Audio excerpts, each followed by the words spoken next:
প্রথমে ভাবলাম কুমড়ো তরকারি করব, কিন্তু না, কুমড়ো তরকারি করিনি, কুমড়োটাকে ভাজা ভাজা করে দিয়েছি। এই যে জল ছাড়া একদম ভাজা ভাজা করে দিয়েছি।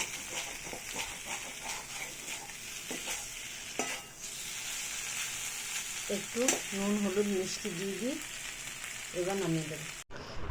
এদিকে আরও একটা সকাল সকাল বৌদিভাইয়ের ভাই চলে এসেছিলো।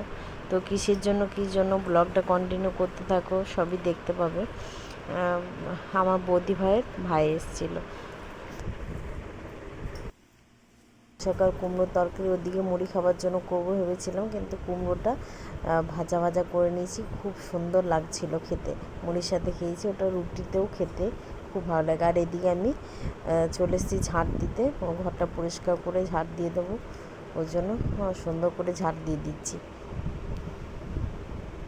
গুড মর্নিং বন্ধুরা, কেমন আছো তোমরা সবাই? আশা করছি খুব ভালো আছো, সুস্থ আছো। আমি খুব ভালো আছি। আজকে এখন বাজে সকাল 7:30 সকাল, অনেকটা বেলা হয়ে গেছে আজকে উঠতে। আজকে কোনো এক্সারসাইজের কিছু করা হয়নি, তো আজ উঠতে একটু লেট হয়ে গেলো অনেকটাই, 1 ঘন্টা লেটে উঠেছি, 1-1.5 ঘন্টা। তো চলো এখন থেকে ব্লগটা শুরু করছি, দেখতে থাকো, আশা করছি তোমাদের ভালো লাগবে। অনেকটা কাজ বাগিয়ে নিয়েছি। বৌদি ভাইয়ের ভাই এসেছিলো নেমন্তন্ন করার জন্য, তো দাদু মারা গেছে, ওই নেমন্তন্ন করার জন্য এলো, তো চলেও গিয়েছে আবার। আর আমি এদিকে অনেকটা কাজ বাগিয়ে নিয়েছি। সকালের একটা পাট চুগলো, এদিকে এখনও হচ্ছে। মুড়ি খাবারে আজকে মুড়ি খাবো না, আমি খাবো, ও খাবে না, ওর জন্য পরোটা রুটি মতন করে একটু তেল দিয়ে দেবো। তো আর আলুর তরকারি হচ্ছে, আমি একটু মুড়ি খাবো।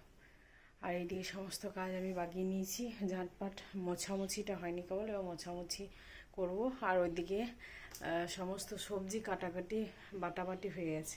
এদিকে এক পার্ট রেডি করলাম, এবার সেকেন্ড পার্টে যাব। তার আগে খাবার দাবার খেয়ে তারপরে আবার লাগবো। চাটা সকালে খেয়ে নিলাম, তারপর ওরা এলে একটু গল্প গুজব করলাম, আমার দাদা এসেছিলো সাথে। তো যাব, এখন লেট আছে 1 সপ্তাহ মতন। আর এদিকে দেখো বিছানা সব তুলে নিয়েছি, বিছানা পরিষ্কার।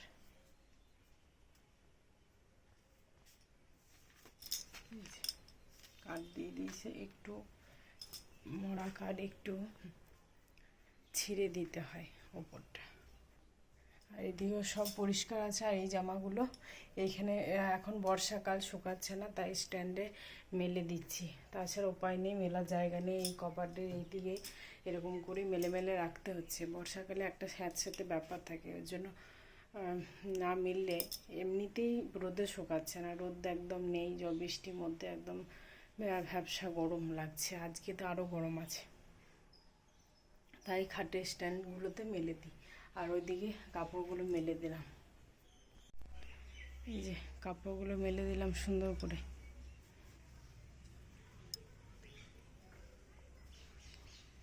এই যে টাইম ফুলগুলো কত সুন্দর ফুটেছে দেখো।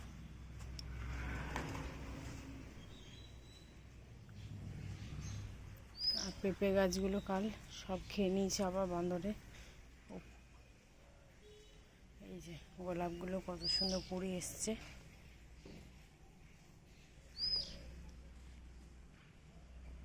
3টে 4টে 5টা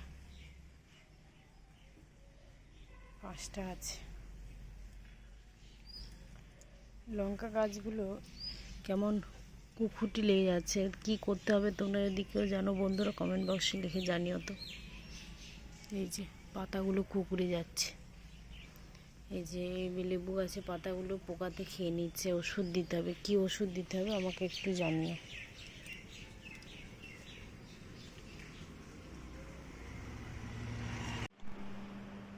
সকালে জল খাবার খাওয়া হয়ে গেছে, এই যে এই বাসনগুলো বেরিয়েছে, এবার ঘরটা মুছবো, বাসনগুলো ধোবো, ঘরটা মুছবো। স্নান সেরে চলে এসেছি, এখন বাজে প্রায় 2টো বেজে গেছে। ওইদিকে সমস্ত কাজ হয়ে গেছে, আর এদিকে আমার রান্না বান্নাও হয়ে গেছে। কি কি রান্না করলাম চলো তোমাদেরকে দেখাই। এই যে একটা অমলেট করে দিয়েছি, আর একটা হাঁসের ডিম ছিল, একটা নষ্ট হয়ে গেছে, ওটা আবার ফেলে দিতে হলো। তো আর একটা ছিল, ওটাকে অর্ধেক অর্ধেক করে দিয়েছি।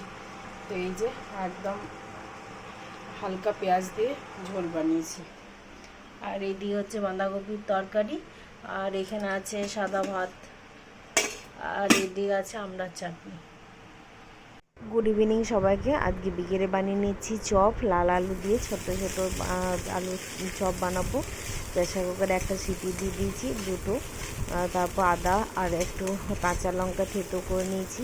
পেঁয়াজ রসুন কিছু দেবো না, নিরামিষ চপ বানাবো। বাদাম ভেজে নিয়েছি। আর এই যে গরম গরম চপ করে নেবো। চপগুলো দারুণভাবে হয়েছিল, দারুণ, খুব সুন্দর লাল আলু চপ, এত সুন্দর টেস্ট লাগছিল। তাহলে বন্ধুরা, কেমন লাগলো ভিডিওটা? অবশ্যই ভালো লাগলে লাইক, কমেন্ট, শেয়ার, সাবস্ক্রাইব করে দিও। অনেকেই তোমরা দেখছো, সাবস্ক্রাইব করছো না, প্লিজ সাবস্ক্রাইবটা করে দাও। আর বা নতুন নতুন ভিডিও তোমাদের কাছে আমি প্রেজেন্ট করতে থাকবো, তোমরা দেখতে থেকো আর আমার সাথে থেকো, অবশ্যই পাশে থেকো। বারবার বলবো, থ্যাংক ইউ সো মাচ। দেখা হচ্ছে নেক্সট ভিডিওতে।